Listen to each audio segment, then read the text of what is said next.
இந்த வீடியோ வந்து சென்னையில் வசிக்கும் செல்ல பிராணிகள் வளர்ப்பவர்களுக்கு இந்த வீடியோ பயனுள்ளதாக இருக்கும். ஸோ இதில் வந்து இப்போ நான் தகவல் அறியும் உரிமை சட்டத்தில் என்ன கேட்டிருக்கேன்னா, மாதவரத்தில் வந்து கால்நடை மருத்துவமனை இருக்குது. அங்கே என்னென்ன சிகிச்சை அளிக்கப்படுகிறது, என்னென்ன அறுவை சிகிச்சை பண்ணுறாங்க, ஊசி எப்படி எத்தனை வகையான ஊசிகளை பயன்படுத்துகிறாங்க, ஒரு நாளைக்கு ஊசி, ஒரு விலங்குகளுக்கு பயன்படுத்துகிற ஊசி மறு விலங்கு பயன்படுத்துகிறாங்களா, அதெல்லாம் நீங்கள் பார்க்கிங்களா? ஸோ இதை பற்றி என்னென்ன மாத்திரை டானிக்லாம் கொடுக்காங்களா, இதனுடைய சிகிச்சை முறையை தான் நான் நினச்சிருக்கேன். தகவல் அறியும் உரிமை சட்டத்தின் மூலமாக கேட்டிருக்கேன். அதில் இது எதுக்காக கேட்டிருக்கேன்னா, என்னுடைய டாக்கை வந்து நான் இங்கே தான் ஒரு 10 நாள் சிகிச்சை பார்த்தேன். பயோமெட்ரா டிசீஸ்க்கு. அந்த பயோமெட்ரா டிசீஸ்னால் என்னென்னு பார்த்தீங்கன்னா, யூட்ரஸ் வந்து அழுகி போகிறது தான். யூட்ரஸ் வந்து பிரச்சனை வருது. அந்த யூட்ரஸ் ஆப்ரேஷன் பண்ணி ரிமூவ் பண்ணால் அதை காப்பாற்றலாம். ஸோ அந்த சிகிச்சைக்கு தான், அந்த நோய்க்காக தான் நான் போனேன். ஆனால் அவங்க என்ன வியாதிங்கிறதே கண்டுபிடிக்கல ஃபஸ்ட்டு. ஸோ எதுவுமே பார்க்காமலே ட்ரீட்மெண்ட் பண்ணாங்க. ஒரு வயிற்றுக்குள்ள வந்து ஒரு சலம் வருதுன்னா, ஒரு பசு வருதுன்னா, அதை நீங்கள் என்ன பண்ணணும், அதுக்கு காய்ச்சலுக்கு ஊசி போடுற மாதிரியே மாத்திரை மருந்து எழுதி கொடுக்காங்க. உள்ள ஒரு பார்ட்ஸ்லேருந்து அழுகி சீல் வச்சு வருது வெளியேனா, உள்ள பார்ட்ஸை ஃபஸ்ட்டு ஸ்கேன் எடுக்கணும், எக்ஸ்ரே எடுக்கணும். இதெல்லாம் மாத்திரை பழப்பம்ல இருக்கா இல்லையா? ஸோ இது ஏன் நம்ம டாக்குக்கு பண்ணலை, எதுக்காக பண்ணலை, ஏன் நம்ம டாக் இறந்து கொன்னுட்டாங்க, செத்து போச்சு, ஆப்ரேஷன் பண்ணாமல் ஏன் கொன்னாங்க, ஸோ எதுக்காக பண்ணலை? ஒருவேளை மாணவர்கள் இல்லையா, கால்நடை மருத்துவம் மாணவர்கள் தான் ஆப்ரேஷன் பண்ணுறாங்களா, யாருக்கு சம்பளம் கொடுக்காங்க, மாணவர்களுக்கு சம்பளம் கொடுக்காங்களா, இல்லைனா அங்கே வேலை செய்கிற கால்நடை மருத்துவர்களுக்கு சம்பளம் கொடுக்காங்களா கவர்மெண்ட்டு? நம்முடைய வரிப்பணம் இப்படிலாம் அந்த கால்நடை மருத்துவக்கு செலவு பண்ணுறாங்க, அவங்க கரெக்டாக அதை செய்கிறாங்களா அந்த மருத்துவர்கள்?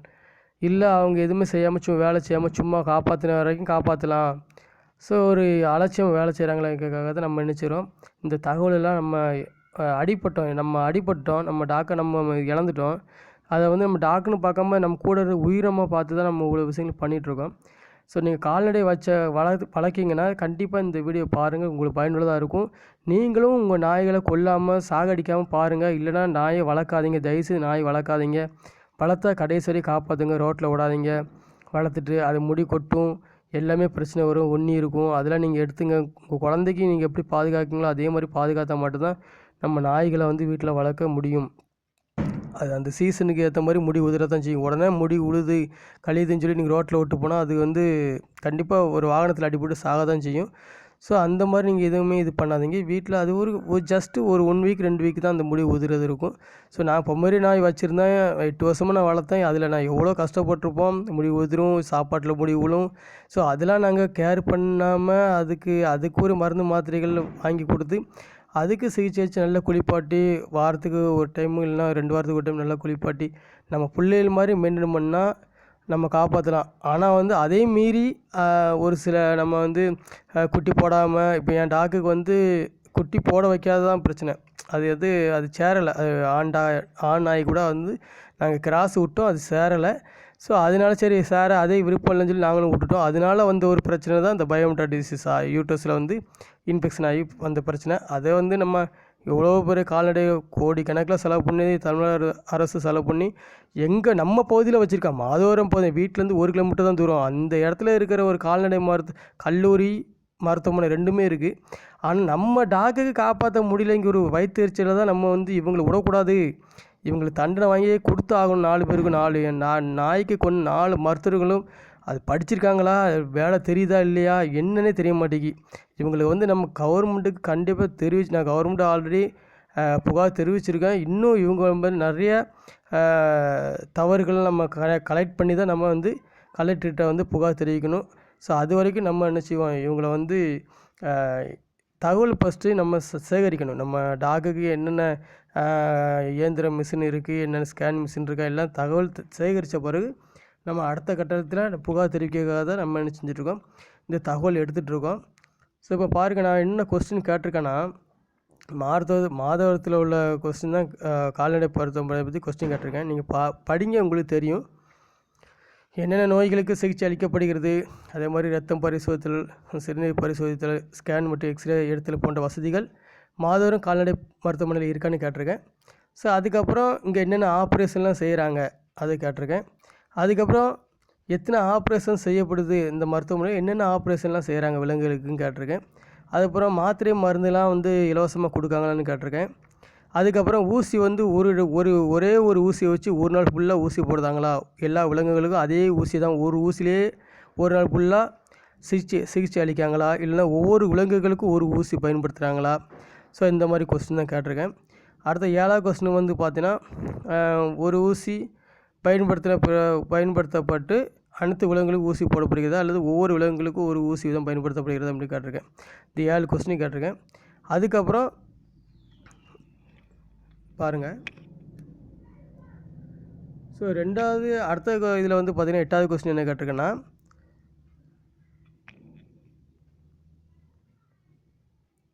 எட்டாவது கொஸ்டின் வந்து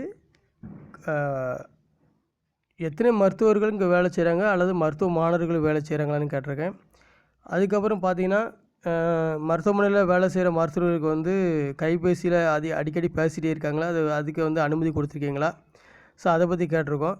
அதுக்கப்புறம் வந்து 10வது கொஸ்டின் ஜூலை மாதம் 2020 வந்து நீங்கள் மொத்தம் இத்தனை கால்நடைகளுக்கு ஆப்ரேஷன் செய்யப்பட்டது கேட்டிருக்கோம். அந்த ஆப்ரேஷன் செஞ்சுருக்க பிறகு நீங்கள் நாய்க்கு எத்தனை ஆப்ரேஷன் செஞ்சீங்க, பூனைக்கு, ஆடுக்கு, மாடுக்கு, கோழிக்கு, அதே மாதிரி குதிரை, யானை, இந்த மாதிரி எந்தெந்த கால்நடைகளுக்கு தனித்தனியாக ஆப்ரேஷன் பார்த்தீங்கன்னா அந்த மொத்த எண்ணிக்கை கேட்டிருக்கோம். அதே மாதிரி ஆகஸ்ட் மாதமும் இதே கொஸ்டின் தான் கேட்டிருக்கோம். செப்டம்பர் மாதமும் இதே கொஸ்டின் தான் கேட்டிருக்கோம். 13வது கொஸ்டின் வந்து பார்த்திங்கன்னா, ஒரு நாளைக்கு இவ்வளோ ஆப்ரேஷன் பண்ணணும் விதிமுறை இருக்கான்னு கேட்டிருக்கேன். ஆனால் பேப்பரில் வந்து சொல்கிறாங்க, ஒரு நாளைக்கு நாங்கள் 20 ஆப்ரேஷன் பண்ணுறோம், அதுக்கு மேலே எங்களால் பண்ண முடியாது. ஸோ அந்த இதில் வந்து உங்கள் டாக்கு மாட்டிச்சு, அதனால தான் இறந்துட்டு அப்படின்னு சொல்கிறாங்க. ஸோ அதனால தான் இந்த கொஸ்டின் கேட்டுக்கோங்க, ஒரு நாளைக்கு இவ்வளோ ஆப்ரேஷன் பண்ணணும் விதிமுறை இருக்கா? ஸோ அல்லது நோய்க்கு ஏற்றாறு போல், அதாவது அவங்க என்ன சொல்கிறாங்கன்னா, நாங்கள் காய்ச்சல்னு போகிறோம், நாங்கள் அப்போ ஆப்ரேஷன் பண்ண மாட்டோம், அந்த காய்ச்சல் வந்து மூளை காய்ச்சலுக்கு மாறும்போது நாங்கள் அந்த காய்ச்சலுக்கு ஆப்ரேஷன் பண்ணுவோம், சிகிச்சை அளிப்புன்னு சொல்கிறாங்க. அதாவது என் டாக்டருக்கு நான் போகும்போது பயோமெட்ரா டிசீஸ் போகும்போது பயோமெட்ரா யூட்ரஸில் பிரச்சனை வந்துச்சு. அந்த யூட்ரஸ் பிரச்சனைக்கு நாங்கள் உடனே ஆப்ரேஷன் பண்ண மாட்டோம். அந்த யூட்ரஸ் பிரச்சனைக்கு ஆப்ரேஷன் எப்போவும் பண்ணுவோங்க நாங்கள் வாய்மொழியாக கேட்கும்போது, நானும் என் மனைவியும் வந்து அங்கே என்கொயரி போய் சொல்லும்போது, அந்த கல்லீரல் இல்லைன்னா கிட்னி ஃபெயிலியரை பாதிக்கும் போது நாங்கள் ஆப்ரேஷன் பண்ணுவோம். அதாவது பாதிக்கும்போது, அது கிட்னியோ இல்லைன்னா கல்லீரலோ பாதிக்குதுன்னா நாங்கள் ஆப்ரேஷன் பண்ணுவோம். முட்டா பசங்களா, எனக்கு சரியான கோவம் அந்த என்கொயரி நடக்கும்போது. அவங்க சொல்கிற எப்படி காய்ச்சல் வந்து மூளை காய்ச்சலுக்கு ஆன பிறகு தான் காய்ச்சலுக்கு வைத்தியம் பார்ப்பாங்களாம், அதுக்கப்புறம் மூளை காய்ச்சலுக்கு வைத்தியம் பார்ப்பாங்களா, அப்புறம் செத்துப்போம். ஸோ அதாவது இவங்க பயோமெட்ரா டிசீஸ் சொல்கிறாங்க பாருங்கள், ஆப்ரேஷன் ஏன் பண்ணணுன்னு கேட்டால், நாங்கள் ஆப்ரேஷன் பண்ணும்போது எந்த பாதிப்பும் கிட்னிக்கு அல்லது கல்லீரலுக்கு லிவருக்கு பிரச்சனை பாதிக்குது, கல்லீரலோ இல்லைன்னா கிட்னியோ பாதிக்குதுன்னா நாங்கள் வந்து உடனே ஆப்ரேஷன் பண்ணிடுவோம். ஏன் அது ஃபஸ்ட்டு நீ பண்ண வேண்டியதுன்னா, அது பாதித்தா தான் பண்ணணும்னு சட்டம் இருக்கா? பயோமெட்ரா டிசீஸ் வந்துச்சுன்னா ஆப்ரேஷன் பண்ணி தான் காப்பாற்ற முடியும்னு சொல்லி ரெஃபரன்ஸ் புக்கிலே இருக்குது, வெட்டினரி புக்கிலேயே. அதை நான் எல்லா உத்தரப்பிரதேச புக்கெல்லாம் எடுத்து வச்சுருக்கேன், ரெஃபரன்ஸுக்கு எல்லாம் ரெடி பண்ணி வச்சுருக்கேன் 5 புக்கையும். இப்போ நான் வந்து நீங்கள் வந்து ஒரு கிட்னி பாதிக்குதுன்னா அப்போ பண்ணுவீங்க. அப்போ இது கிட்னி படும்போது நீங்கள் பயோமெட்ரா டிசீஸ் ஆப்ரேஷன் பண்ணுறீங்கன்னா, அப்போ இந்த கிட்னி பாதித்த கிட்னிக்கு யார் என்ன எப்போ நீங்கள் ட்ரீட்மெண்ட் பண்ணுவீங்க? பாதிக்கிறதுனாலே நீங்கள் பாதிக்க போகிறதுனால அது பாதிச்சுதுன்னு அர்த்தம். அதில் வந்து அட்டாக் ஆகிடுச்சுல, கிட்னி பாதிக்க ஆரம்பிச்சிட்டில, அப்போ தான் நீங்கள் ஆப்ரேஷன் பண்ணுறீங்க. அப்போ அந்த கிட்னிக்கு நீங்கள் எப்போ ட்ரீட்மெண்ட் பண்ணுவீங்க? லிவரில் பாதிப்பு வரும்போது கிட்னிக்கு சிகிச்சை அளிப்பீங்களா? சரி, உங்களுடைய அதிகமான நாலேஜ், உங்களுக்கு ரொம்ப மூளை இருக்குது, கடவுள் மூளையை கொடுத்துருக்காங்க. பார்ப்போம். ஒரு நாய்க்கு வந்து நீங்கள் பயோமெட்ரா டிசீஸுக்கு ஏன் சீக்கிரம் ஆப்ரேஷன் பண்ண முடியலன்னு கொஸ்டின் கேட்டால், நீங்கள் வந்து கிட்னிலாம் பாதிக்கிற வரைக்கும் நாங்கள் காத்திருப்போம், சிகிச்சை அளிப்போம். சரி, பார்க்கலாம். நீங்கள் உங்களுடைய வருமான வரியில் நம்ம வரி பணம் தான் அவங்களுக்கு சம்பளம். அது சரி. அதுக்கப்புறம் பார்த்தீங்கன்னா, இங்கே என்ன கேட்டிருக்கோன்னா, ஜூலை மாதம் ஆகஸ்ட் மாதத்தில் எத்தனை கால்நடைகளுக்கு ஆப்ரேஷன் செய்யப்பட்டது அதெல்லாம் கேட்டாச்சு. 13வது கொஸ்டின் வந்து எவ்வளோ ஆப்ரேஷன் செய்கிறாங்க, ஒரு நாளைக்கு எத்தனை ஆப்ரேஷன் செய்கிறாங்கன்னு சொல்லி கேட்டிருக்கோம் 13வது கொஸ்டினில். அதுக்கப்புறம் பார்த்தீங்கன்னா, கால்நடை நோய்க்கு ஏற்றப்போ கால்நடை உயிரை காப்பாற்றும் நோய்கள் ஆப்ரேஷன் செய்யப்படுகிறார்.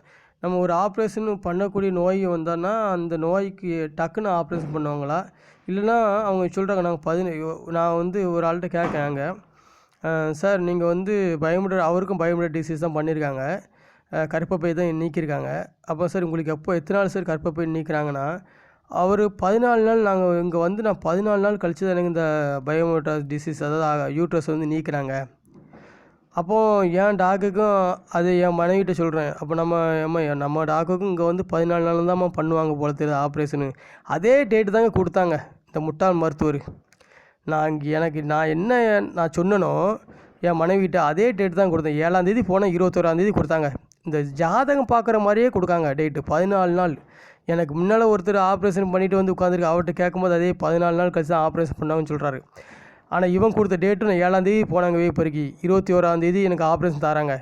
நான் மாதவரம் பால் பண்ணையில் 10 நாள் ட்ரீட்மெண்ட் பண்ணதுக்கு நீங்கள் எங்கடா விட்டீங்க கணக்கு? இந்த இந்த லூஸுங்க இந்த லூஸுங்க என்ன பண்ணிட்டாங்கன்னா, வேப்பறிக்கு இந்த மாதவரத்தில் பார்த்தது நான் அடிக்கடி சொல்கிறேன். நான் மாதவரத்தில் பார்த்தேங்கன்னு சொல்கிறேன்.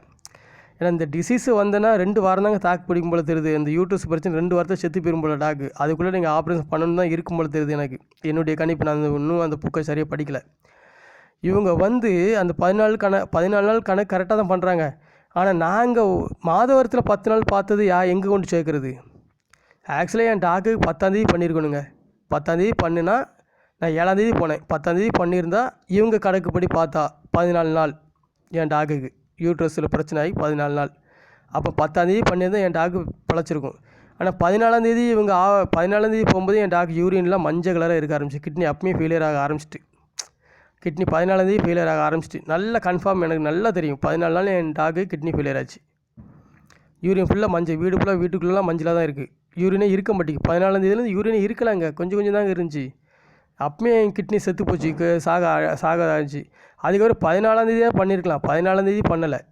16ஆந்தேதி பண்ணியிருக்கலாம். 16ஆந்தேதி பண்ணலை. 21 நாள் அவங்க கணக்குப்படி 14 நாள். ஒரு நோய்க்கு போனால் அந்த நோய் ஆப்ரேஷனுக்கு 14 நாள். அப்போ என் சம்பளம் தான் உங்களுக்கு 1ஆந்தேதி ஏன்டா உங்களுக்கு சம்பளம் தரணும்? 1ஆந்தேதி உங்களுக்கு நீங்கள் ஒரு 10ஆந்தேதி வாங்கிக்கங்களாடா சம்பளம். உங்களுக்கு 1ஆந்தேதி கரெக்டாக பண்ணணுமாடா? சம்பளம் கொடுக்க மாட்டா? எங்கள் வரி பணத்தில் உங்களுக்கு கவர்மெண்ட் தமிழக அரசு சம்பளம் கொடுக்குமாடா? ஒரு 5ஆந்தேதி 6ஆந்தேதி நீங்கள் பொறுத்து சம்பளம் வாங்கலாம்டா. உங்களுக்கு 1ஆந்தேதி ஆனால் மணி அடித்தா சம்பளம் வர்ற மாதிரி சம்பளம் வந்தால் நீங்கள் ஏன்ட்ட வேலை செய்ய மாட்டேங்கிங்க?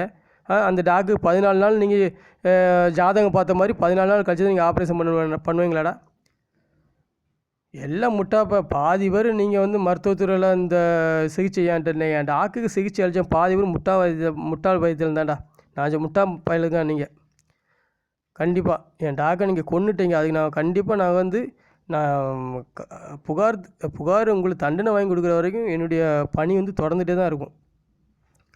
ஸோ இது வந்து 13ஆவது கொஸ்டின் நம்ம கேட்டிருக்கோம். 14ஆவது கொஸ்டினில் வந்து பார்த்தோன்னா என்ன கேட்டிருக்கோன்னா, 14ஆந்தேதியிலேருந்து வேலை செய்த மருத்துவர்கள் பேர்களும் விலாசம் கேட்கும். விலாசம் கொடுக்க மாட்டாங்க. ஸோ மருத்துவ பேரே தெரிவிச்சிருவாங்க. இந்த 2 பேரையும் தான் நம்ம இதில் கேட்டிருக்கோம். ஸோ அதுக்கப்புறம் இவங்க என்னென்ன ஆன்சர் கொடுத்துருக்காங்கன்னு பாருங்கள். இந்த 15 கொஸ்டின் 16 கொஸ்டின் கேட்கலாம். நம்ம 15 கொஸ்டின் கேட்டிருக்கோம். இவங்க அதுக்கப்புறம் என்னென்ன ஆன்சர் கொடுத்துருக்காங்க பாருங்கள்.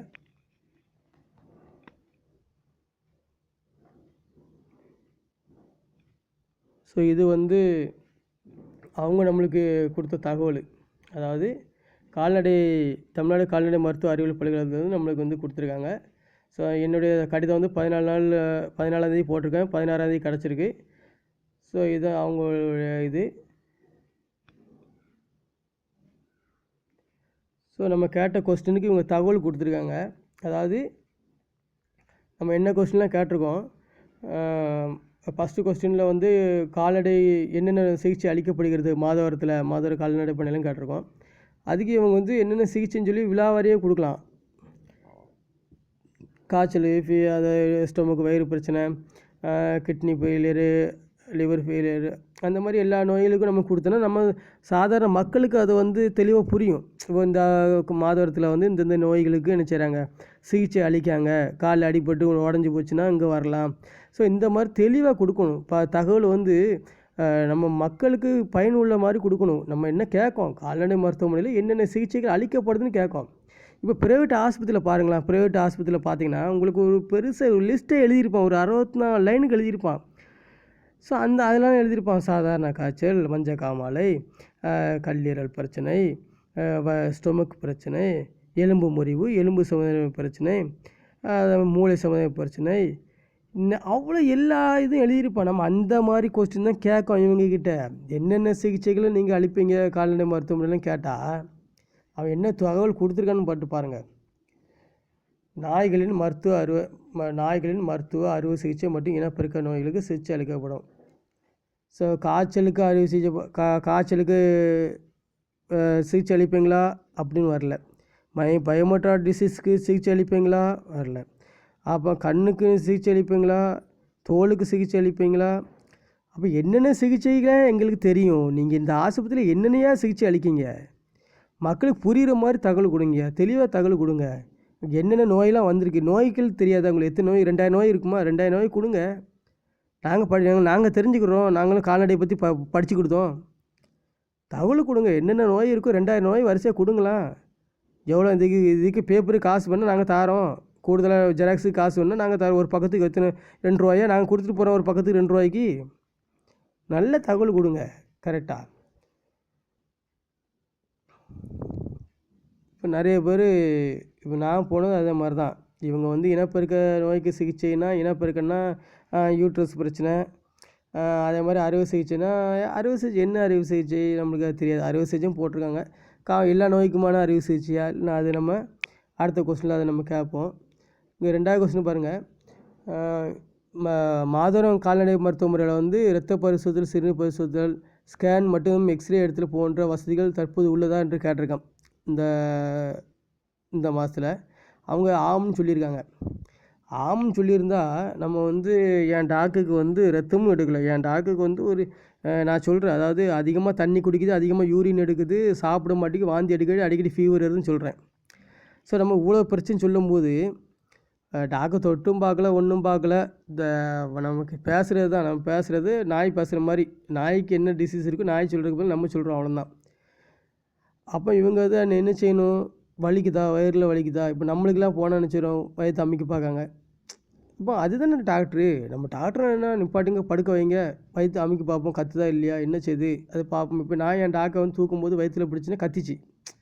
அப்போ எனக்கு தெரியுது வயிற்றில் பிரச்சனை இருக்குன்னு தெரியுது. ஆனால் இந்த டாக்டருக்கு சொல்லுவாங்க, அவங்க என்ன சொல்கிறாங்க, தகவல் அறியும் சட்டத்தில் மருத்துவ அது நோய்க்கு தேவை ஏற்ப சிகிச்சை அளிக்கப்படுமா? நீங்கள் எதை என்ன தேவைக்கு ஏற்ற மாதிரி நீங்கள் சிகிச்சை அளிக்கிங்க? நீங்கள் தான் உங்கள் மருத்துவத்தை பற்றி உங்களுக்கு நாய்க்கு கொண்டு போனால் தான் நாயுடைய இதை நீங்கள் கண்டுபிடிக்க மாட்டேங்கிங்களே.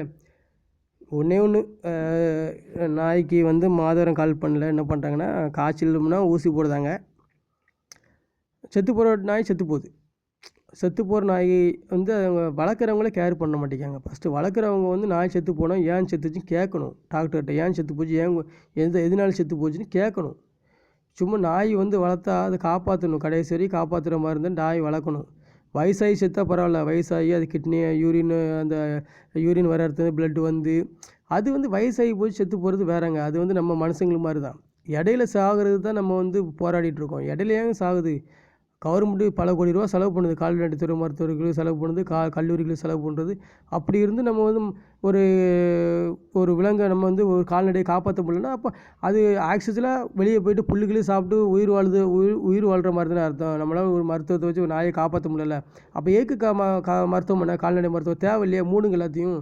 எதுக்கு நம்ம டாக்டருக்கு சம்பளம் கொடுக்கணும்? கால்நடை மருத்துவருக்கு தேவை இல்லையா? என்னுடைய மக்களுடைய வரிப்பணம், என்னுடைய வரிப்பணம் தானே அது உங்களுக்கு சம்பளமாக போகுது, ஏன் கொடுக்கணுன்னாங்க?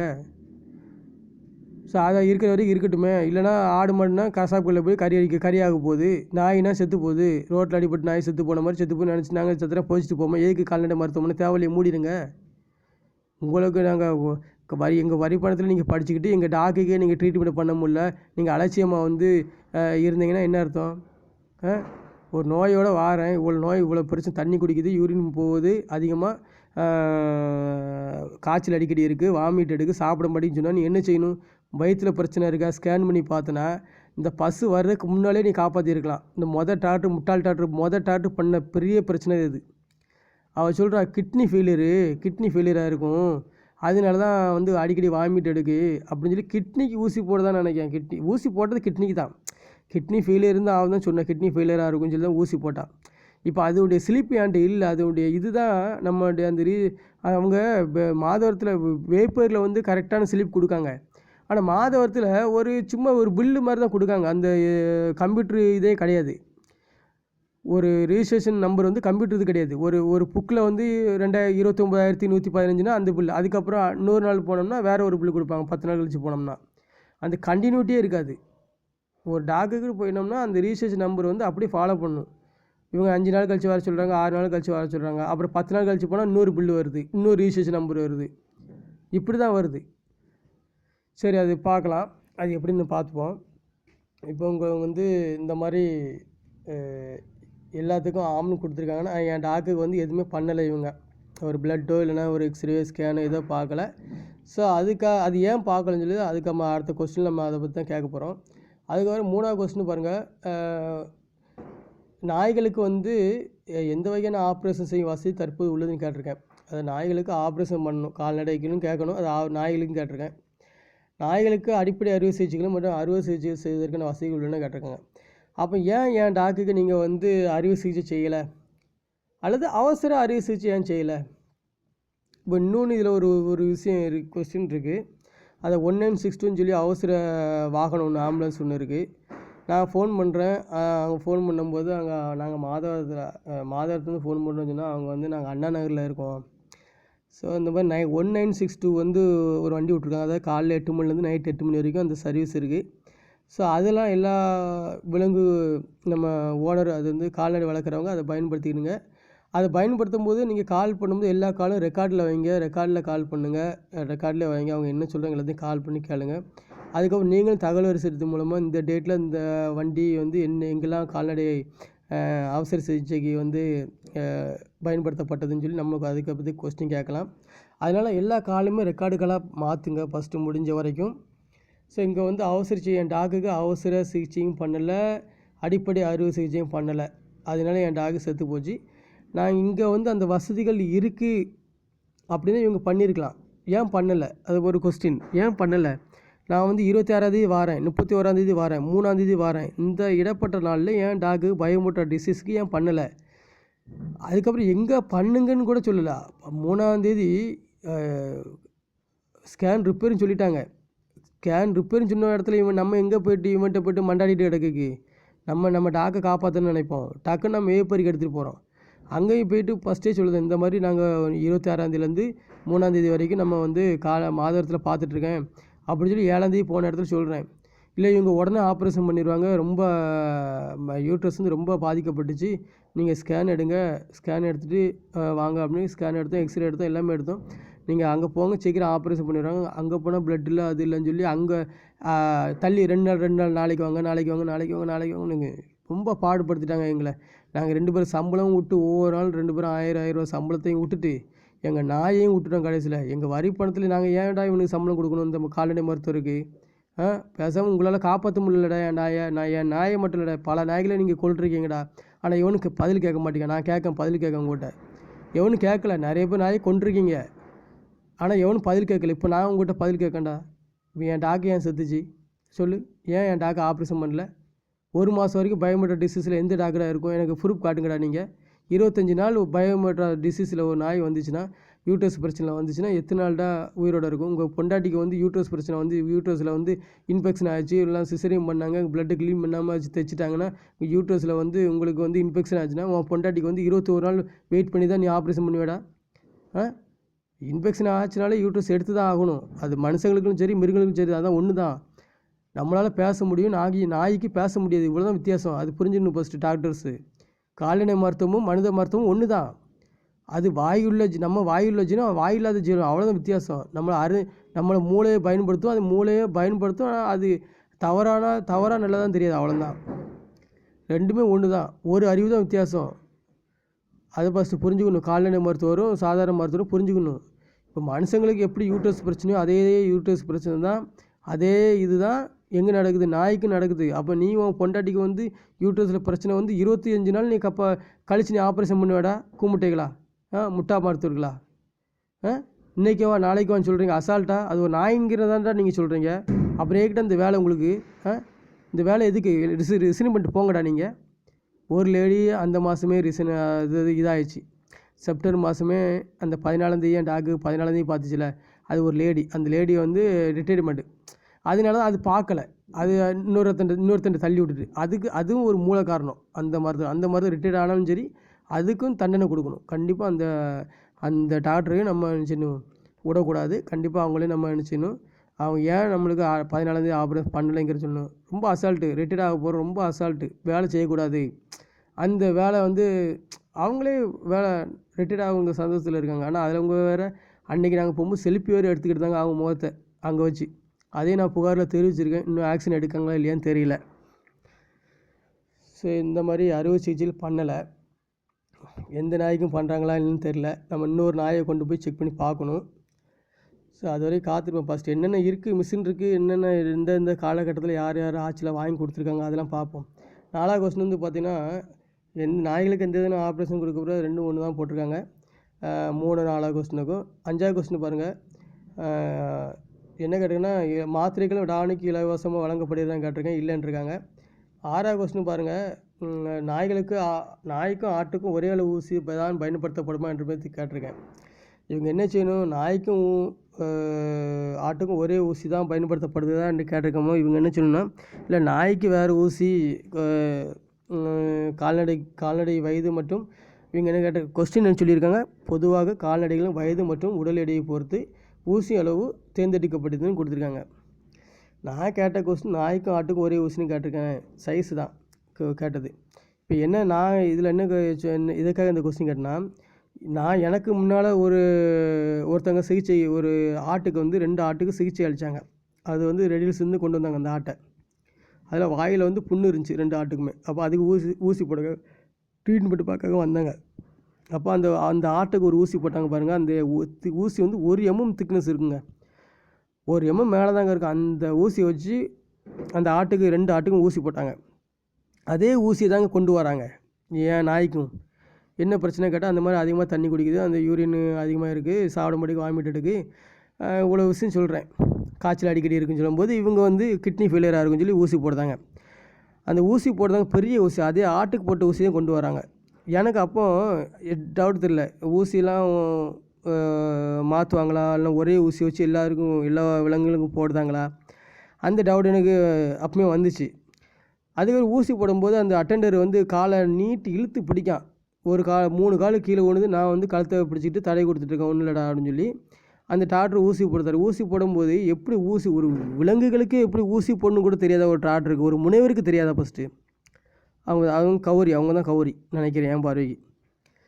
ஒரு ஊசி எப்படி போடணும், கால்நடைகளை எப்படா ஊசி போடணும், ஒரு மரத்துக்கு ஊசி போட்ட மாதிரி வெட்டின மாதிரி ஊசி போடுறீங்களாடா? அது கால்நடை மருத்துவர்கள், உங்களுக்கு இந்த கால்நடை தாண்டா மனுஷங்க மாதிரி. நாங்கள் எம்பிபிஎஸ் படித்த டாக்டருக்கு நாங்கள் மனுஷங்க, உங்களுக்கு அந்த விலங்குகள் தாண்டா மனுஷங்க. நீட்டி அம்பாட்டு காலை நீட்டி வச்சு 2 ஊசி போடுது. அது கடைசியில் உட்காருது. எப்படி உட்காருது, குத்திச்சிட்டு உட்கார்ந்த மாதிரி நடக்குது. 2 காலை முன்னங்கால் 2 காலை வச்சு நடக்குது, இழுத்துட்டே நடக்குது, குண்டி ரோசிட்டே நடக்குது என் டாக்கு. நான் தடை விட்டா நீ என்ன சொல்கிற, நடிக்குதுன்னு சொல்கிறேன். இப்படி நடிக்குன்னு சொல்லி தாண்டா என் டாக்கை கொண்டு விட்டீங்க. ஆக்டிவாக இருக்குன்னு சொல்லி தாண்டா இந்த 4 முட்டாள் மரத்தில் கொண்டுட்டீங்க. நீ இப்படிலாம் பண்ணுவீங்க தெரிஞ்சுன்னா எல்லா எவிடன்ஸும் பக்காவாக எடுத்து வச்சுருப்படா, இருந்தே எடுத்துருப்படா. அதனால் இந்த கால்நடை வளர்க்குறவங்க ஒன்று சொல்கிறேன், நல்லா கவனிச்சிடுங்க. நீங்கள் ட்ரீட்மெண்ட் பண்ண போகும்போது டேட்டு கரெக்டாக இருக்கான்னு பாருங்கள். அந்த பில்லை பத்திரமா வச்சுக்கிடுங்க. வீடியோ ஃபோட்டோ எடுத்து வச்சுடுங்க, எல்லாம் பத்திரமா எடுத்து வச்சுக்கிடுங்க. என்ன மாத்திரை, அந்த மாத்திரை டிஸ்கிரிப்ஷன் பத்திரமா வச்சுக்கிடுங்க. எல்லாத்தையும் நீங்கள் பத்திரமா வச்சுக்கிடுங்க, எதுவுமே தூரப்படாதீங்க. உங்கள் டாக் வளர்க்கீங்கன்னா டாக்குக்கு அந்த ஃபைல் ஒன்று போட்டு வச்சு, அந்த ஃபைலில் நீங்கள் என்னென்ன சிகிச்சை அளிக்கீங்களோ அதெல்லாம் போட்டு வச்சுட்டே இருங்க, தூரப்படாதீங்க தயவுசெய்து. நீங்கள் பதில் கேளுங்க, ஏன் இந்த மாதிரி இருக்குது, பிளட் எடுங்க, டெஸ்ட் பண்ணி பாருங்கள். ஏன்னா மாதவரத்தில் எல்லாமே இருக்குது. அவன் கொஸ்டின் கொடுத்துருக்கான், எல்லாமே இருக்குதுன்னு சொல்கிறான்ல. அப்போ எத்தனை பேருக்கு நீ வந்து ட்ரீட்மெண்ட்டுக்கு இந்த பிளட் செக் பண்ணி பார்த்தா எத்தனை நாள் நீ அதை ரிசல்ட்டு கொடுக்கணும்? ஒரு டாக்குக்கு, பக்கத்து வீட்டில் ஒரு டாக்குக்கு டாக்ஸின் அதாவது நச்சுத்தன்மை, அது ஏதோ ரேப்பிட் இதை சாப்பிட்டுட்டு அவங்க பிளட் எடுக்காங்க. 2 நாள் கழிச்சு ரிசல்ட் வருது, அதை அடுத்த நாள் ரிசல்ட் வரதுக்கு முன்னாடியே செத்து போச்சு நாய். அப்போ நீ ரிசல்ட் எடுத்து 1 நாளில் நீ ரிசல்ட் கொடுக்கணுமா வேண்டாமா? ரிசல்ட் எடுக்க வந்தது 1 நாள் இருந்துச்சு, அது செத்து போச்சு. இப்போ டாக்கை காப்பாற்றுறதுன்னு உன்னுடைய வேலையை, விலங்குகளை காப்பாற்றுறதுனா நீ டாக்டரை படிக்க. அப்போ ஒரு விலங்குகள் நீ நாயை கொண்டு வந்தனா அந்த நாய்க்கு வந்து கண் ரெட்டாக இருக்குது. நானே தான் சொல்கிறேன், அங்கே போங்க சொல்கிறேன், கண் ரெட்டாக இருக்குது. அவங்க வந்து காட்டுறாங்க, பிளட் எடுத்துட்டாங்க. ரிசல்ட் 2 நாள் கழிச்சு வான்னு சொல்கிறேன், அது 1 நாள் முன்னாடியே செத்து போச்சு. 196க்கு கால் பண்ணி நாங்கள் சொல்கிறோம், இந்த மாதிரி நாய் வந்து என்ன சிவியராக, என்கிட்ட வீடியோலாம் இருக்குது, இன்னும் ஆடியோ கூட இருக்குது. இந்த 196க்கு ஃபோன் பண்ண ஆடியோ கூட என்கிட்ட இருக்குது. அப்போ அவன் சொல்கிறான், நாங்கள் அண்ணா நகரில் இருக்கோம், நீங்கள் ஓனர்ஷிப் எடுத்துக்கிட்டீங்களா? நான் ஓனர்ஷிப் எடுத்துக்கிட்டோம், அதை காப்பாற்றுங்க ஃபஸ்ட்டு, உங்களால் முடியுமான்னு பார்ப்போம் ஃபஸ்ட்டு. கடைசியில் பார்த்தா அது எவனுமே வரல, நாய் செத்து போச்சு. அப்போ நாங்கள் போய்ட்டு அடக்க மட்டும் வந்தோம், 500 கொடுத்து அடக்க மட்டும் வந்தோம், தெரு நாய். இப்போ இந்த மாதிரிகள் நிறைய விஷயங்கள் நடக்குது இந்த கால்நடை மருத்துவத்துறையில். ஒரு என்ன செய்யுது, ஒரு வெளியே நல்லா இருக்கிற மாதிரி ஒரு காட்சி பொருள் மாதிரி இருக்குது, வெளியே பக்காவாக இருக்குது, ஆனால் உள்ளே பார்த்தோன்னா எல்லாம் அழுகின புழு மாதிரி இருக்குது. நீங்கள் எக்ஸாம்பிள் சொல்லுங்கள், நானே ஒரு டாக்கை வந்து இப்போ கொண்டு வரணும், ஒரு சிவியரான ஒரு டாக் கொண்டு வந்தால் அந்த இடத்துல அவங்க என்ன பண்ணுறாங்க, அந்த டாக் சாகதான் செய்யும். அந்த மாதவரம் சிகிச்சை அளிக்கிற காய்ச்சலுக்கு மட்டும் நீங்கள் ஊசி போடலாம், அவ்வளோதான். மிச்சப்படி இந்த யூட்ரஸ் பிரச்சனை, அந்த பிரச்சனை, இந்த பிரச்சனை, பாயசம் சாப்பிட்டுட்டு அதெல்லாம் சான்ஸே இல்லைங்க. அடித்து சொல்கிறேன், நோ வேங்க, அதுக்கெலாம் வழியே இல்லைங்க, காப்பாற்றவங்கன்னு சத்தியமாக சொல்ல முடியாதுங்க. ஆனால் நான் கண்ணு முன்னால் பார்த்தேங்க, என் டாக்குக்கு வீட்டில் உள்ள என் டாக்குக்கு காப்பாற்ற முடியலங்க. யூட்ரஸ் பிரச்சனை, அட்லீஸ்ட் யூட்ரஸ் இல்லாமல் உயிர் வாழுங்க நாய். கிட்னி இல்லாமல் வாழ முடியாது, லிவர் இல்லாமல் வாழ முடியாதுங்க. ஒரு யூட்ரஸ் இல்லாமல் உயிர் வாழ முடியும் என் டாக்கு. மனுஷங்களும் யூட்ரஸ் இல்லாமல், ஒரு பெண் வந்து யூட்ரஸ் இல்லாமல் வாழ முடியும். கருப்பு பையை எடுத்துட்டால் உயிர் வாழலாம். நாய்க்கும் அதே மாதிரி தான், கருப்பு பையை எடுத்தால் உயிர் வாழலாம். ஆனால் கிட்னியோ லிவரையோ எடுத்தால் உயிர் வாழ முடியாது, இதயத்தை ஹார்ட்டையோ எடுத்தால் உயிர் வாழ முடியாது. ஆனால் என் டாகை வந்து யூட்ரஸ் எடுத்து போட்டு வாழ வைக்கிறத விட்டுவிட்டு அதே இவன் பண்ணுவான், அவன் பண்ணுவான், ஆப்ரேஷன் இவன் பண்ணுவான், அவன் பண்ணுவான்னு சொல்லி சம்பள பணத்தில் வாங்கி நல்லா மூக்கு மட்டும் சாப்பிட்டுட்டு வேலை செய்யாமல் தூங்கிட்டு கிடக்கிறவன் முட்டா மருத்துவர் இருக்கிற வரைக்கும் எப்படா என் நாய் பழைக்கும்? என் நாய் எப்படா பழைக்கும்? முட்டா பசங்க. சரி, அடுத்த கொஸ்டின் பாருங்கள். இந்த ஊசி வந்து டிஃப்ரெண்ட்டான ஊசி, அது டிஸ்போஸ் பண்ணக்கூடிய ஊசியான்னு அடுத்த கொஸ்டினில் பாருங்கள். அடுத்த கொஸ்டினில் என்ன கேட்டிருக்கேன்னா, இந்த ஊசியுடைய தான் கேட்டிருக்கேன். அதாவது நீங்கள் மாதவரத்தில் ஒரு ஊசியை பயன்படுத்தினா அதே ஊசி தான் எல்லா டாக்கும் பயன்படுத்திக்கலாம், இல்லை டிஸ்போஸ் பண்ணிக்கலாம்னு கேட்டிருக்கும் போது அவங்க சொல்கிறாங்க, நாங்கள் ஒரு முறை கால்நடையில் ஒரு முறை பயன்படுத்தக்கூடிய ஊசியை பயன்படுத்தப்படுகின்றது ஒரு ஊசி, அதாவது டிஸ்போசபிள் பயன்படுத்தப்படுகிறது.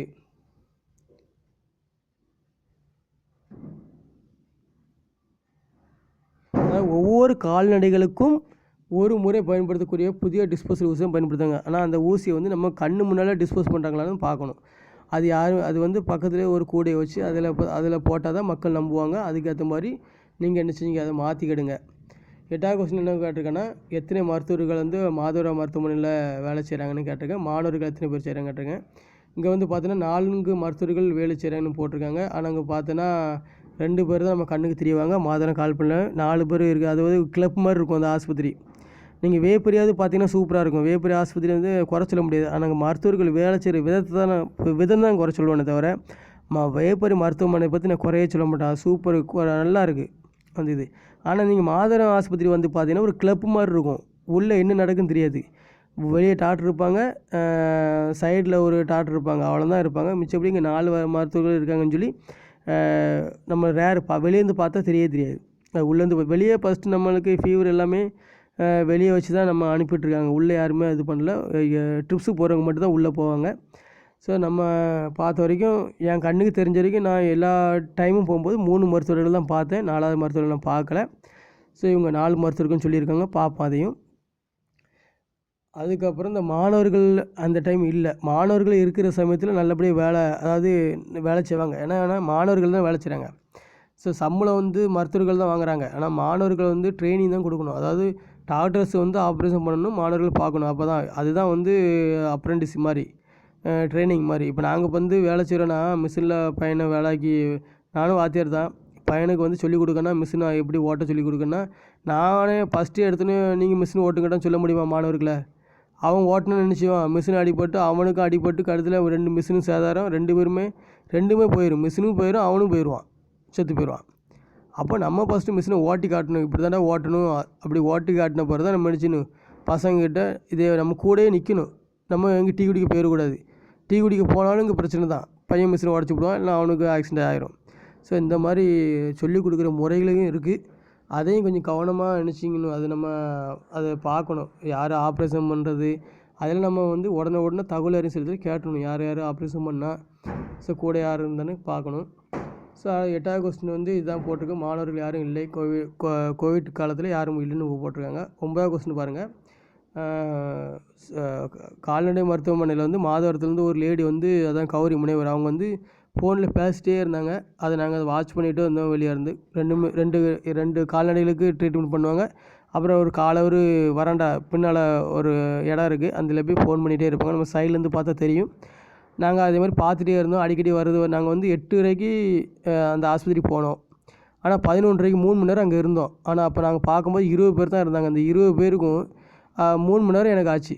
எனக்கு முன்னால் 20 பேர். இந்த 20 பேருக்கு ட்ரீட்மெண்ட் பண்ணதுக்கு 3 மணி நேரம் ஆச்சு. ஏன் காரணம்னா இவங்க தான் ஃபோனில் பேசிட்டே இருந்தாங்க யாருக்கிட்டேயோ. அப்போ அது யார்கிட்ட ஃபோன் பேச உரிமை இருக்கான்னு கேட்கும்போது இவங்க சொல்கிறாங்க, என்ன சொல்கிறாங்கன்னா, கைபேசி மூலம் வரும் அவசர அழைப்புகள் மற்றும் அலுவலக சம்பந்தம் வரும் அழைப்புகளுக்கு பதிலளிக்க வேண்டும். அப்போ எதுக்கு லேண்ட்லைன் இருக்குது? கவர்மெண்ட் லேண்ட்லைன் வாங்கி கொடுக்கலையா? எதுக்கு நீங்கள் கைபேசி யூஸ் பண்ணுறீங்க? கைபேசி நீங்கள் சுவிட்ச் ஆஃப் பண்ணி உள்ளே போடுங்க. யார் உங்களுக்கு கைபேசியில் வந்து அவசர கால இது பண்ணுறது? யார் அவசர காலுக்கு பண்ணுறது? கைபேசி வந்து செல்ஃப் யூஸ் தான் கைபேசி தவிர ஆஃபீஸ் யூஸு கிடையாது. ஆஃபீஸ் யூஸுக்கு பிஎஸ்என்எல் லேண்ட்லைன் இல்லை.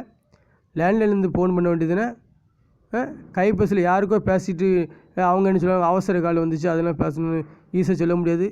அப்போ லேண்ட்லைன் காலுக்கு நீங்கள் கால் பண்ணி அவசரம்னா அப்படி தான் சொல்லணுமே தவிர கைபேசி போடக்கூடாது. கைபேசியில் வந்து நாங்கள் அவசர கால் வரும். யார் இந்த காலத்தில் கைபேசி சொல்லியிருக்கா?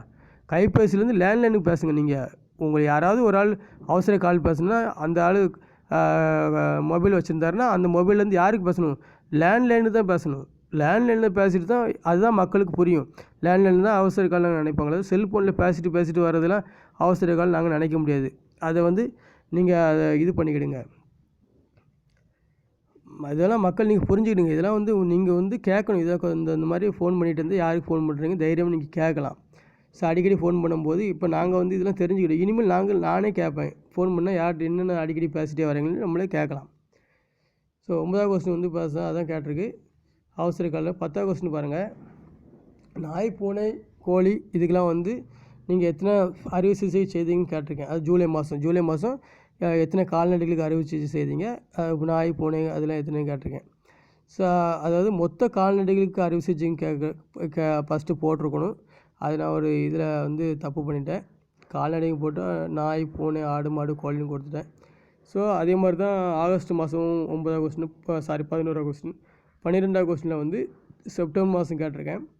அதுக்கு இவங்க பதில் கொடுத்துருக்காங்க. என்ன கொடுத்துருக்காங்க பாருங்கள். கால்நடை மருத்துவ பல்கலைக்கழக மருத்துவமனை செய்யப்பட்ட அறுவை சிகிச்சைக்கு வரும் ஜூலை மாதம் வந்து அறுவை சிகிச்சை எண்ணிக்கை 9, நாய் மட்டும் பூனையும் கொடுத்துருக்காங்க. ஆகஸ்ட் மாதம் 5, 9, செப்டம்பர் மாதம் 5ன்னு கொடுத்துருக்காங்க. இப்போ நான் என்னுடைய நாய் வந்து ஆகஸ்ட் மாதம் தான் கொண்டு வந்தேன் 26ஆந்தேதி. அப்போ ஏன் டாகுக்கு ஏன் நீங்கள் அறுவை சிகிச்சை பண்ணல? செப்டம்பர் மாதம் 5 டாகுக்கும் கொடுத்துருக்கீங்களே. அப்போ ஏன் செப்டம்பர் மாதம் 5 டாகுக்கு நீங்கள் வந்து அறுவை சிகிச்சை பண்ணியிருக்கீங்க? ஆனால் அங்கே பார்த்தோன்னா ஆகஸ்ட் மாதம் வந்து நீங்கள் ஸ்கேன் ரிப்பேருன்னு சொன்ன இடத்துல வந்து நீங்கள் எப்படி நீங்கள் அறுவை சிகிச்சை பண்ணியிருப்பீங்க ஸ்கேன் இல்லாமல்? ஆகஸ்ட் மாதமும் நீங்கள் ஸ்கேன் ரிப்பேர் சொல்லி நீங்கள் எப்படி 5 ஆப்ரேஷன் பண்ணியிருப்பீங்க? இது நம்ம தகுந்த மாதிரி இருக்கான்னு நம்மளுக்கு தெரில. அது எப்படி நீங்கள் என்றைக்கெலாம் அந்த ஸ்கேன் ரிப்பேர் ஆச்சு? நான் வந்து 31ஆந்தேதி போகும்போது ஸ்கேன் வந்து எடுக்க சொல்லும்போது ஸ்கேன் இப்போ வேண்டாம் ஆள் இல்லைன்னு சொன்னீங்க. அதுக்கப்புறம் 31ஆந்தேதி ஸ்கேன் ஆள் இல்லைன்னு சொல்லும்போது நான் 3ஆந்தேதி ஸ்கேன் எடுக்குன்னு சொல்லும்போது நீங்கள் ஸ்கேன் ரிப்பேர்னு சொல்கிறீங்க. இப்போ நீங்கள் பார்த்தீங்கன்னா ஜூலை மாதம் வந்து 5 ஆப்ரேஷன் பண்ணியிருக்கீங்க. செப்டம்பர் மாதம் வந்து 5 ஆப்ரேஷன் பண்ணியிருக்கீங்க. எப்படி பண்ணாங்க ஸ்கேன் ரிப்பேருன்னு சொல்லிட்டு அது நம்மளுக்கு தெரில. ஸோ அது நம்ம அடுத்த கொஸ்டினில் அதை பற்றி விரிவாக கேட்கலாம். ஸோ அடுத்தது பாருங்கள். அடுத்த கொஸ்டினில் வந்து மாதவரம் கால்நடைப்புற மருத்துவமனையில் கால்நடைக்கு ஒரு நாளைக்கு இவ்வளோ ஆப்ரேஷன் பண்ண வேண்டும் விதிமுறை எதுவும் உள்ளதா? கால உயிரை காப்பாற்றும் நோய்க்கு ஆப்ரேஷன் செய்யப்படுகிறதா என்பது தெரியும் கேட்டிருக்கேன். அதுக்கு அவங்க என்ன பதில் சொல்லியிருக்காங்க. இது ஏன் இந்த கொஸ்டின் கேட்டிருக்கேன்னா, என் டாக்குக்கு வந்து செத்துட்டு 21ஆந்தேதி இறந்துட்டு அன்றைக்கி தான் ஆப்ரேஷன். காலையில் இறந்துட்டு விடியகாலம் 3:30க்கு இறந்துட்டு நான் உடனே சண்டை போடக்காக கால்நடை அங்கே போகிறேன். கச்சேரியை பார்த்து பேசணுங்க போகிறேன். அவர் சொல்கிறாரு, டெய்லி 200-300 நாய் சிகிச்சைக்கு வருதுங்க. 20-30 நாய் தாங்க நாங்கள் ஆப்ரேஷன் பண்ண முடியும். அதுக்கு மேலே நாங்கள் எப்படிங்க பண்ண முடியும்? எங்களுக்கு பண்ண முடியாதுங்கன்னு சொல்லி கூலாக சொன்னாங்க. அதில் உங்கள் நாய் விட்டு போச்சுங்க. ஸோ ஒரு நாளைக்கு நாங்கள் 20-30 நாய் தான், அது வாய் கூசாமல் போய் சொல்கிறாங்க. 20-30 நாய் ஒரு நாளைக்கு ஆப்ரேஷன் பண்ணுறாங்களாங்க. எனக்கு அப்போ தான் கோவம் வந்துச்சு. என்னடா 20, 30 நாள் நீங்கள் ஆப்ரேஷன் பண்ணுறீங்கன்னு சொல்லி தான் நாங்கள் என்ன செஞ்சோம், டக்குன்னு தகவல் சட்டத்து மூலமாக நான் ஒரு கொஸ்டின் கேட்க ஆரம்பித்தேன். நீங்கள் எத்தனை நாளைக்கு தான் ஆப்ரேஷன் பண்ணீங்க அன்னைக்கு இன்னொரு டாக் வரும்போது? செத்து போச்சு 21ஆந்தேதி. அவங்க சொல்கிறாங்க நாங்கள் 20, 30 டாக்கு நாங்கள் ஆப்ரேஷன் பண்ணுறோம். அப்போ உண்மையாகவே இவங்க 20, 30 டாக்கு ஆப்ரேஷன் பண்ணுறாங்களா? யார் யார் ஆப்ரேஷன் பண்ணுறாங்க? ஒரு டாக்டர் எத்தனை ஆப்ரேஷன் பண்ணுறாரு? அங்கே ஆப்ரேஷன் பண்ணக்கூடிய டாக்டர் யார்? அவங்களாம் வேலை செய்கிறாங்களா? இல்லைனா சீனியர் ஜூனியருக்குள்ளே காம்படிஷன் இருக்கா? இதெல்லாம் அங்கே இருக்குது. இந்த கால்நடை மருத்துவமனையில் சீனியர் ஜூனியருக்குரிய டிஃப்ரென்ஸ் இருக்குது. அந்த இது இருக்குது. அவன் பண்ணுவான், இவன் பண்ணுவான் சொல்கிறேன். எனக்கு தெரிஞ்ச வரைக்கும் நான் கேள்விப்பட்ட வரைக்கும் இது இருக்குது. ஜூனியர் சீனியருக்குள்ள வித்தியாசம் அங்கே இருக்குது. அவன் ஆப்ரேஷன் பண்ணி இப்போ நான் என்ன செய்ய போகிறேன்? யார் எவ்வளோ ஆப்ரேஷன் பண்ணுறீங்க, எவ்வளோ சம்பளம் வாங்குறீங்க, எவ்வளோ ஆப்ரேஷன் பண்ணுறீங்க, ஆப்ரேஷன் பண்ணக்கூடிய ஆள் யார், இவங்கெல்லாம் ஒரு நாளைக்கு எத்தனை நாளைக்கு ஆப்ரேஷன் பண்ணியிருக்காங்க. இப்போ நான் இந்த கொஸ்டினில் கேட்க போகிறேன். கேட்கணும். அதையும் நமக்கு அது கேட்டு நம்ம அடுத்த வீடியோவில் அதையும் நான் போடுவேன் உங்களுக்கு. ஸோ மக்கள், நீங்கள் நாய் வளர்க்குறவங்க இதை கவனிச்சிடுங்க. நான் கேட்ட கொஸ்டினுக்கு அவங்க கொடுத்த பதில் பாருங்கள். 20, 30 நாயெல்லாம் ஆப்ரேஷன் பண்ணதில்லைங்க. அவங்க நம்ம சொல்கிறாங்க, உங்கள் நாய் விட்டு போச்சுங்க, 20, 30 நாய்க்கு நாங்கள் ஆப்ரேஷன் பண்ணுறோம், உங்கள் நாய் அதில் அந்த 20, 30 ஆப்ரேஷனுக்குள்ளே வரல, நாங்கள் என்ன பண்ணுறது அப்படின்னு சொல்லி கூலாக பதில் சொல்லிட்டாங்க. ஆனால் இவங்க என்ன பண்ணிருக்காங்க பாருங்கள். கால்நடை பல்கலைப்புற மருத்துவமனை கால்நடை நோய் மற்றும் தேவையின் அடிப்படையில் அறுவை சிகிச்சை செய்யப்படுதுன்னு கொடுத்துட்டாங்க. 20, 30 ஆப்ரேஷன் எத்தனை ஆப்ரேஷன்லாம் கேட்கல, இவங்க சொல்லலை. அப்போ ஏன் டாக்குக்கு ஏன் அடிப்படையில் அறுவை சிகிச்சை செய்யலைன்னு நான் ஒரு கொஸ்டின் கேட்கேன். ஏன் டாக்குக்கு ஏன் நீங்கள் செய்யலை? ஸோ 26 ஆகஸ்ட் மாதத்துலேருந்து பசு வருது. எதுக்கு ஆகஸ்ட் 26ஆந்தேதியிலேருந்து நீ செப்டம்பர் 21ஆந்தேதி ஆப்ரேஷன் கொடுக்க? அது வரைக்கும் உனக்கு அவசர அறுவை சிகிச்சை கிடையாதா? அடிப்படை அறுவை சிகிச்சை கிடையாதா? அந்த பயோமெட்டா டிசீஸு யூட்ரஸ்லாம் அழுகி அது சின்னதாக கத்திரிக்காய் மாதிரி அழுகி போனதுக்கப்புறம் அது அந்த விஷமாக மாறுது, உடம்புல விஷம் மாதிரி தான் என் டாக்கு செத்து போச்சு. அந்த டாக் செத்து போச்சு. என் டாக் அப்படி தான் செத்துச்சு. அதெல்லாம் லம்பி கீழே விழுந்து தான் செத்துச்சு. பாய்சன் ஆகி தானே செத்துச்சு. அப்போ அதெல்லாம் அடிப்படை அறுவை சிகிச்சை. நீ அது அடிப்படை அறுவை சிகிச்சை இல்லையா? ஒரு முட்டாள் மருத்துவர் தான்டா நீங்கள். கால்நடை மருத்துவர் மாதிரி என்னடா நீங்கள் பண்ணுறீங்க? இந்த மாதிரி இவங்க பண்ணுறதுனால தான் நம்ம நினச்சிடறோம் மக்கள். ஸோ மக்கள் தெரிவிக்கிறோம் இதெல்லாம் நாங்கள். ஸோ அதனால் மக்களே, நீங்களும் இதை ஒரு கேர்லெஸ்ஸாக இருக்காதீங்க. ஒரு ஆப்ரேஷன் நீங்கள் பண்ணுங்கள், கண்டிப்பாக நீங்கள் அதை ஃபோர்ஸ் பண்ணணும். அடுத்த 14ஆவது கொஸ்டின் பாருங்கள். நான் 14ஆந்தேதி எத்தனை பேர் வேலை செய்தாங்க கேட்டிருக்கேன். அதே மாதிரி 16ஆந்தேதி எத்தனை பேர் வேலை செஞ்சு கேட்டிருக்கேன். அவங்களுடைய பேர் விஷயம் கேட்டிருக்கேன். அந்த 2 பேருமே அவங்கள தான் கொடுத்துருக்காங்க. 14ஆந்தேதி வேலை செஞ்சவங்களும் 16ஆந்தேதி வேலை செஞ்சு ஒரே தான். அதாவது முனைவர் குசு சைமன் உதவி பேராசிரியர், முனைவர் கௌரி பேராசிரியர், இவங்க தான் வேலை செஞ்சுருக்காங்க. ஸோ 2 பேர் தான் இருந்திருக்காங்க. இந்த 14ஆந்தேதி 16ஆந்தேதி இவங்க என் டாக்குக்கு வைத்தியம் பார்த்துருக்காங்க. இது 2 பேரில் ஒருத்தவங்க வைத்தியம் பார்த்துருக்காங்க. ஸோ இந்த மாதிரி நிறைய விஷயங்கள் நினச்சது கால்நடை மருத்துவத்தில் இருக்குது. ஸோ இந்த வீடியோ நீங்கள் என்ன பண்ணுங்கள், உங்களுக்கு தேவையான பாயிண்ட் எடுத்துக்கிடுங்க. நீங்கள் அலட்சியமாக இருக்காதீங்க. கால்நடை மருத்துவர்கள் நல்லா தான் வேலை செய்கிறாங்கன்னு சொல்லி நம்மளுக்கு தெரியும். ஆனால் நம்ம உயிர் இழந்த பிறகு நம்ம நிறைய விஷயங்கள் என்ன செய்கிறோம், அதை பற்றி நம்ம கலர்றோம். நம்ம டாக் ஏன் செத்து போச்சு? நீங்கள் என் டாக்குக்கு முன்னுதாரணமாக எடுத்துக்கிடுங்க. டாக் உயிர் போகுது. ஆப்ரேஷன் பண்ணக்கூடிய நோய்க்கு ஆப்ரேஷன் பண்ணி தான் ஆகணும். அது சீக்கிரம் ஆப்ரேஷன் பண்ணக்கூடிய வழிகளை நீங்கள் என்ன செய்யுங்க. கண்டிப்பாக விலங்கு வளர்க்குறவங்க, செல்லப்பிராணி வளர்க்குறவங்க நீங்கள் மனசில் வச்சுக்கிடுங்க. ஸோ இந்த வீடியோ உங்களுக்கு பயனுள்ளதாக இருக்கும்னு நினைக்கிறேன். தேங்க்யூ.